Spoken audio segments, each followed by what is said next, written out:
Listen, before you build that company, before you chase that dream, before you grind 18 hours a day for success, you better understand this one thing. Your body is your first business. Yeah, I said it.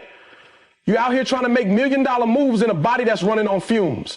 You're treating your car better than you treat your body. You're getting oil changes every 3,000 miles, checking tire pressure, premium gas only. But when's the last time you checked in on you? You can't expect high performance from a system you don't maintain. You want to show up and give 100%, but you're living on energy drinks, 5 hours of sleep, and a drive-through diet.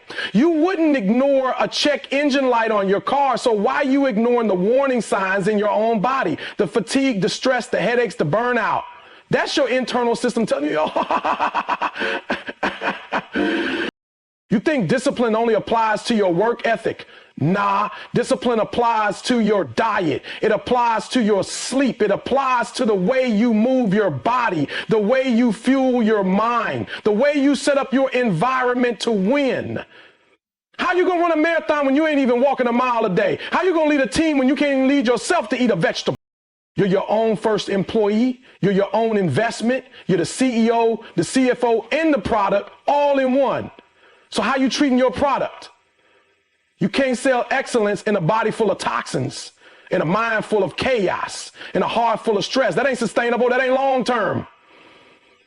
That's a breakdown waiting to happen. And don't come at me talking about, I don't have time. You don't have time not to. You either going to take time for your wellness now, or you're going to be forced to take time for your illness later. That's the truth. Every single thing you're building, your goals, your family, your money, your future, all of it is riding on you being well enough to hold it. You're the foundation. You are the source. So stop outsourcing your health. Stop thinking it's optional. Start treating your body like the high performance machine it is. You want success to last, then you better last.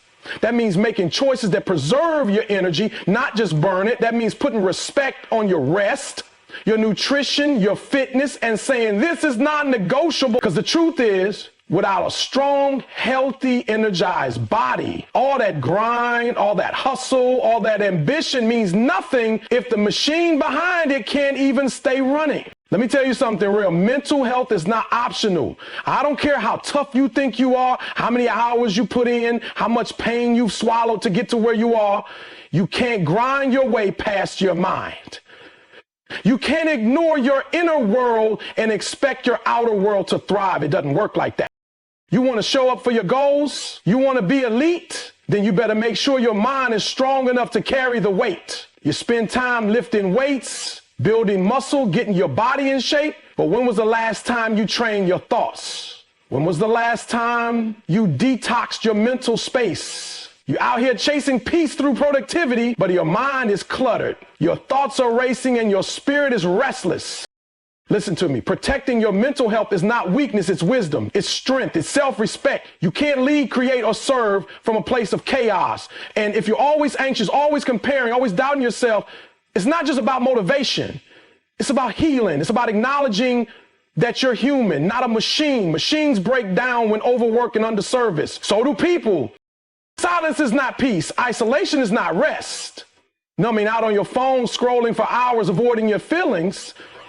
That's not self-care. That's self-neglect. You got to face the stuff you keep running from. You got to deal with your trauma. You got to talk to somebody. You got to journal, reflect, breathe. You need to set boundaries, not just for others, but for yourself. And you don't have to wait until you're in crisis to care for your mind. You go to the gym to stay fit. You need to do the same for your mental space. Meditate, pray, disconnect.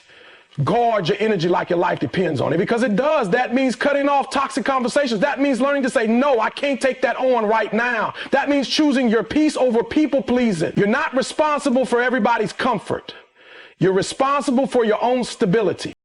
You can't keep giving your best when you feel like you're falling apart inside. You can't be fully present for your purpose if your mind is always somewhere else. So this ain't extra. This ain't luxury. This ain't optional. It's maintenance. It's survival. It's how you stay in the game long term. Because it's not just about working harder. It's about staying whole while you do it.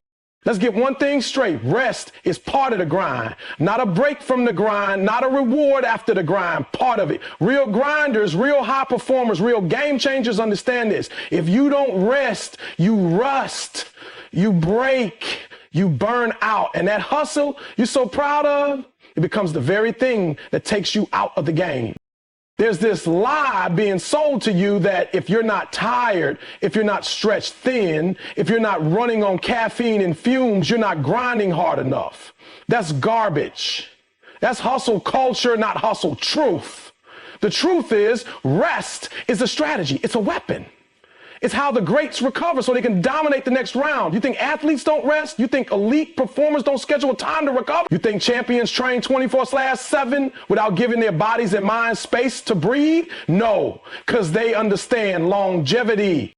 But somewhere along the line, people started confusing busyness with productivity. Being exhausted doesn't make you a boss. It makes you vulnerable. Vulnerable to poor decisions. Vulnerable to quitting before you even touch your potential. And rest is more than sleep. Rest is unplugging. Rest is boundaries.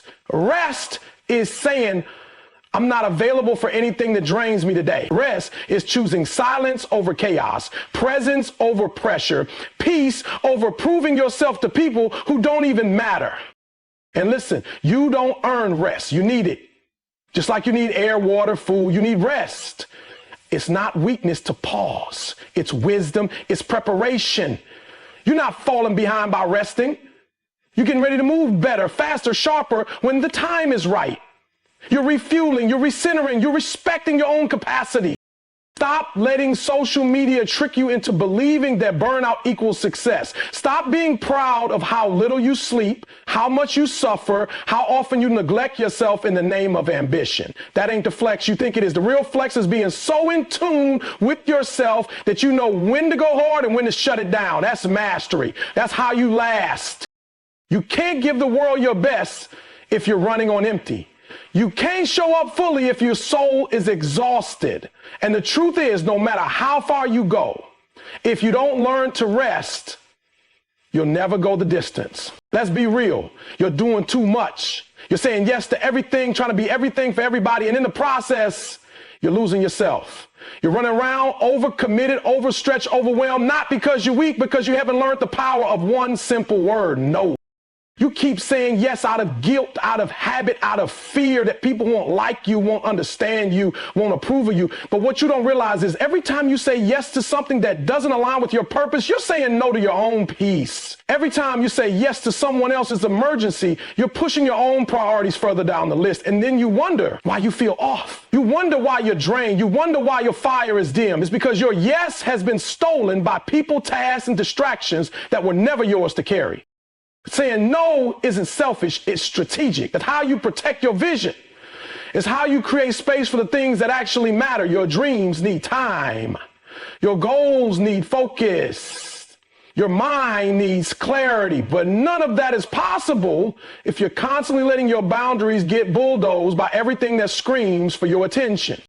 Not every call deserves a call back. Not every invite deserves a reply. Not every favor is yours to fulfill. Stop confusing availability with purpose. Just because you can doesn't mean you should. You weren't built to be accessible 24/7. You weren't created to say yes to everything just to keep the peace. Because let me tell you, peace that costs you yourself is too expensive. You got to start saying no, not with attitude, but with authority, with clarity, with confidence. Because your no creates room for your real yes. The yes that moves your life forward. The yes that honors your energy. The yes that aligns with your growth. Every powerful person you admire, every focused, purpose-driven leader out here, they got there by saying yes to everything. They got there by guarding their time like treasure, by protecting their energy like it was gold. And guess what? It is. So now it's your turn. You need to stop explaining, stop apologizing, stop second guessing your limits. Your no doesn't require a paragraph. Your no is a boundary. Your no is self-respect. And every time you use it wisely, you're choosing your goals over guilt. You're choosing alignment over approval. You're choosing long-term purpose over short-term pressure. Because at the end of the day, if you don't protect your yes, the world will keep stealing it. And you'll keep wondering where your time, your peace, and your power went. Let's cut straight to it. You can't win long term if you're running on empty. You can't lead, build, or grow if the person behind the mission is neglected. You're out here giving 110% to your job, your family, your dreams, but you're giving yourself leftovers. You're grinding hard, but you're not checking in with the one person who has to carry all that weight day in and day out. You. Understand this, self-love is not soft, it's not weak, it's not vanity, it's fuel. It's the foundation of every goal you've got. You think success is just about talent, just about hustle? No. True success, the kind that lasts, starts with how you treat yourself when nobody's watching. Because if you don't believe in your own worth, if you don't care for your own spirit, if you don't have your own back, how are you going to handle pressure? How are you going to bounce back from failure? How are you going to endure the grind without losing your soul in the process? You think loving yourself means pampering yourself. No, it means respecting yourself. It means making decisions that align with your value, not your mood. It means showing up for yourself, even on the days you don't feel like it. It means choosing what's good for you over what's easy. That's self-love. That's the real word. That's the grind people don't talk about. You can't keep pouring out into everybody else and never pouring back into you. You're not a machine. You're not a product. You're a person with needs, with limits, with potential that needs to be nurtured, not abused. And listen, I don't care how successful you get.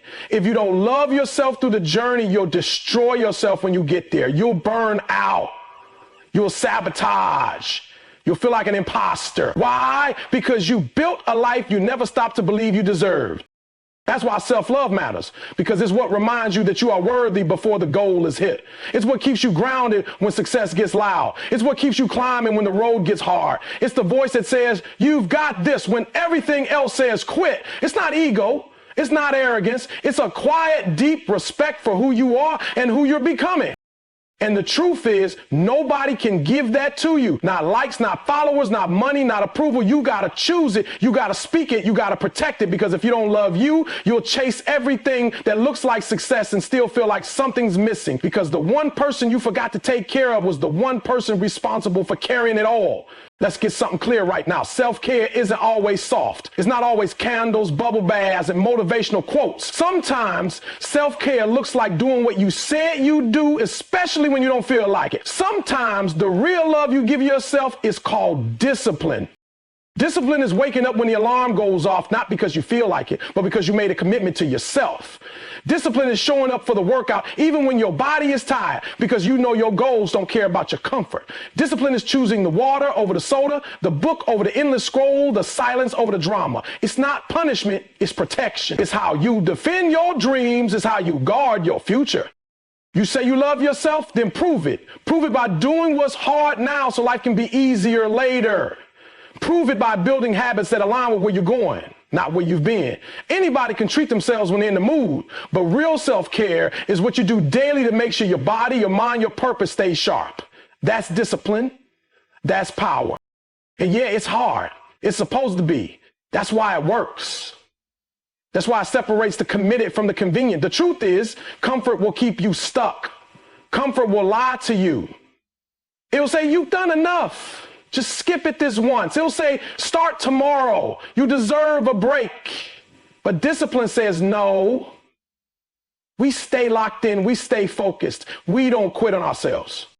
Because quitting on your discipline is quitting on your future. It's telling yourself you're not worth the effort, and that's a lie. You are. But love without discipline is unstable. It's inconsistent. It shows up on the good days and disappears when life gets tough. But discipline, that's that daily grind. That's that, I don't need to feel momentum. I got a mission. That's how you build momentum. That's how you stay in control of your life, not just reacting to everything that comes your way. You want self-respect? Then honor your routines. Keep your promises. Follow through, not just when people are watching, but especially when they're not. That's when it counts the most, because at the end of the day, discipline is the bridge between the version of you that talks about it and the version of you that lives it. It's how you show yourself that you are worthy of consistency, of structure, of stability. And every time you choose discipline over impulse, you're saying to yourself, I matter enough to stay committed. I matter enough to do the hard thing now so I can live the life I'm meant for later.